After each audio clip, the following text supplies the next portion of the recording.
I'm 91 years old now, and when you reach this age, the days start feeling different. Not slower exactly, just heavier. Every morning I wake up and it feels like I'm carrying the weight of all the years that came before it. Most folks who knew me when I was young are gone now. Men I worked beside, friends I grew up with, neighbors who used to sit on their porches and wave when you passed by. One by one, they faded out of the world like old songs people stopped singing. And when the world gets that quiet, the past starts speaking louder. I was born in 1933 down in Louisiana, not far from the Mississippi River.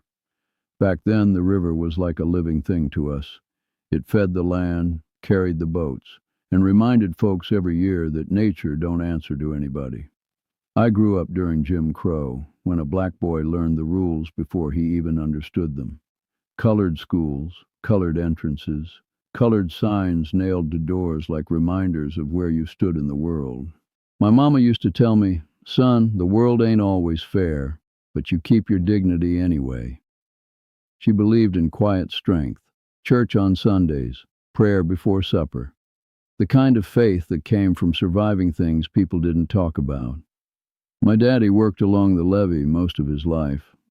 Tall man, quiet voice, eyes that always seemed to be studying the river. He didn't waste words, but when he did speak, people listened. One thing he said to me when I was a boy stayed with me all my life. He said, "That river out there, it'll give you life, but it'll take it too if you forget to respect it." Back then, I thought he was just talking about fishing or storms. I didn't realize how true those words would become. Growing up black in the South meant learning responsibility early. By the time I was 12, I was already helping haul sacks of grain and stacking lumber for the men down by the dock. School was something you squeezed in between work and chores, but I didn't complain much. That was just life. Then one afternoon when I was 22 years old, I walked into a small grocery store near the docks to buy a soda. And that's when I saw her. Her name was Lillian. She stood behind the counter counting coins into the register, sunlight coming through the window behind her. She had this calm strength about her, like she knew exactly who she was in a world that tried to tell black folks otherwise. When she looked up at me, her eyes met mine like we already knew each other somehow. I said something foolish just to keep the conversation going. She laughed. That laugh, it stayed with me.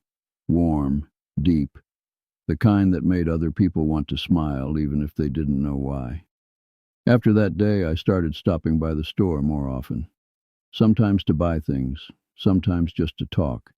Before long, the whole town knew we were spending time together. We married the next spring. Didn't have money.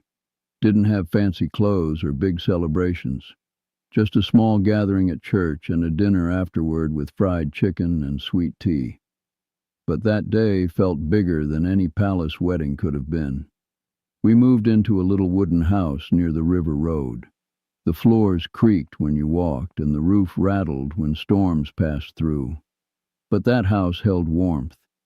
Evenings we'd sit on the porch together after work, watching the sky turn orange and purple while the river rolled slowly through the trees. Sometimes she hummed gospel songs her mama taught her. Sometimes we talked about the future, about children, about growing old together.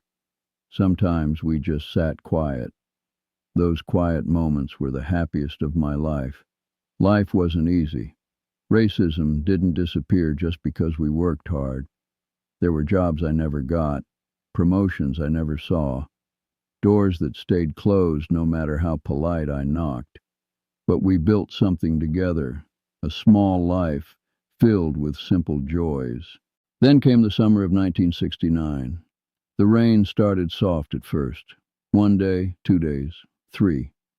By the 4th day, the ground was soaked and the river had begun creeping closer to the levee. Old men in town started gathering by the river bank, watching the water line inch higher every hour. When old men start watching the river quietly, that's when trouble is coming. The rain kept falling.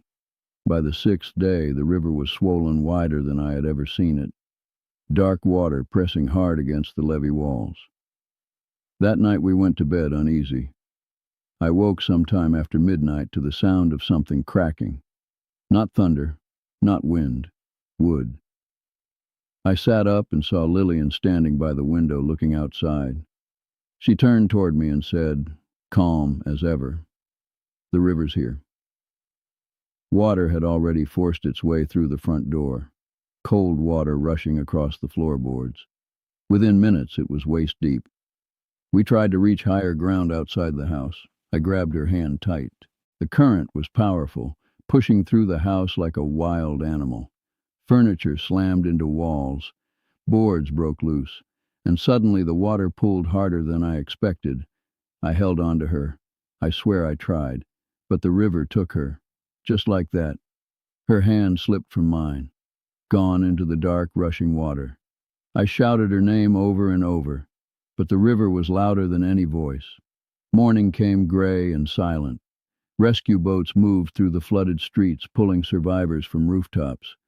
They found her 2 miles downstream.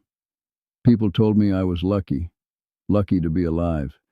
But surviving ain't always a blessing. Sometimes it's just the beginning of a long loneliness. The town rebuilt after the flood. New houses, new roads, new paint covering old scars. But grief don't rebuild like buildings do. For years I couldn't stand the sound of rain. Every storm brought back that night. Back then, men didn't talk about pain the way folks do today. You buried it. You worked harder. You kept moving. Years passed. Then decades. Civil rights marches came and went. The laws changed. Schools integrated. Young black children walked into buildings my generation never had access to. And that filled me with pride. But progress doesn't erase the past. It just grows around it. Friends passed away one by one. Men I worked beside for 40 years now gone. Now when I sit on my porch in the evening, the world feels quieter than it used to be. My grandchildren visit sometimes. Bright kids with big dreams, living in a world bigger than the one I knew growing up. Sometimes they ask about their grandmother, and I tell them little things. How she laughed, how she sang while cooking, how strong she was, but I never tell them everything. Some memories are too heavy to hand down. Now I'm 91, and every morning when I wake up, I still think about her. Not just the night the flood came, but the evenings on that porch, the way she squeezed my hand when the sun went down, the way her voice filled the house with music. These days I sit by the river most evenings, watching the water move slowly past like it always has. Same river that gave life to this town, same river that took the woman I loved. Sometimes the wind moves across that water just right, and for a moment, just a moment, I swear I can hear her humming one of those old gospel songs again. Then the wind fades, the river keeps rolling, and the porch beside me stays empty. But maybe that's all right, because if 91 years of living has taught me anything, it's that love never truly leaves. It just waits quietly inside your heart until the day you see each other again.